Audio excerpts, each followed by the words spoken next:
Surat police માટેની સલાહકાર સમિતિની રચના કરાઈ છે, જેમાં એબીપી અસ્મિતાના પત્રકારની કરાયેલી નિમણૂકને લઈ શુભેચ્છાઓ અપાઈ હતી। સુરત શહેરના એબીપી અસ્મિતાના પત્રકાર ધનરાજ બાગલે કે જેઓ સામાજિક અને રાજકીય સૂઝ ધરાવે છે અને પોતાના પત્રકારત્વથી લોકોનું ધ્યાન ખેંચે છે, સુરત શહેર માટેની પોલીસ સલાહકાર સમિતિમાં તેમનો સમાવેશ કરવામાં આવ્યો છે, જે પત્રકાર પરિવાર માટે ગૌરવની વાત છે। એક સામાન્ય પરિવારમાંથી આવતા ધનરાજ બાગલે તેમની નાની ઉંમરે સમાજના અનેક સગળતા પ્રશ્નો પર પત્રકારત્વ કર્યું છે। ધનરાજ બાગલેનો જન્મ 27 જૂન 1980ના રોજ સુરત શહેરમાં થયો હતો। તેમણે 1998માં પત્રકારત્વ ક્ષેત્રે પોતાનું યોગદાન આપવાની શરૂઆત કરી હતી। સૌથી પહેલા તેઓ સ્થાનિક ચેનલ સાથે જોડાયા હતા, તે પછી તેઓ એબીપી અસ્મિતા ન્યૂઝના પત્રકાર તરીકે તેમના પત્રકારત્વ માટે જાણીતા બન્યા। સુરતમાં બોમ્બ પ્લાન્ટેશન હોય કે કચ્છમાં ભૂકંપ, તેમણે હંમેશા પોતાના જીવની પરવા કર્યા વિના પત્રકારત્વ કર્યું છે। એટલું જ નહીં, સુરતમાં પૂર જેવી કપરી પરિસ્થિતિમાં પણ તેમણે પત્રકારત્વ ક્ષેત્રે મહત્વનું યોગદાન આપ્યું છે। તાજેતરમાં તેઓ એબીપી અસ્મિતા ન્યૂઝ ચેનલના દક્ષિણ ગુજરાતના બ્યુરો ચીફ છે।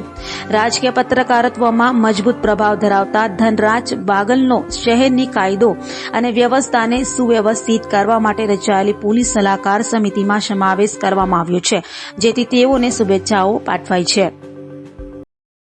जी राज्यना गृह विभाग द्वारा जे प्रमाणे सूरत पोलीस सलाहकार समिति में मारी जे निमणूक करवामां आवी छे ए बदल हूँ गृह विभागनो आभार मानु छूं। साथोसाथ जे प्रमाणे सूरत शहर ने सलामती सुरक्षा व्यवस्था ने लगता जे प्रश्नों हशे ए बाबतने लईने आगळ पण चर्चाओ करी। जे पण समस्या सूरत शहरनी हशे ए पछी लोको तरफथी मळती जे सूचनो होय स्थानिक लोको पत्रकारश्रीओ साथे मळीने हूँ काम करीश। साथोसाथ जे प्रमाणे अत्यारे हाल जे सलाहकार समितिनी नियुक्ति करवामां आवी छे त्यारे सौथी पहला जे अनेक समस्याओ होय छे सूरत शहरने लगती एमां कया प्रकारनो उकेल लावी शकाय, पोलीस कई रीते मददगार बनी शकाय ए बाबतने लईने पण हूँ पोलीस सुधी प्रश्नो उपस्थित करतो रहीश। ए बाबते निराकरण आवे ए प्रमाणेना प्रयत्नो करतो रहीश।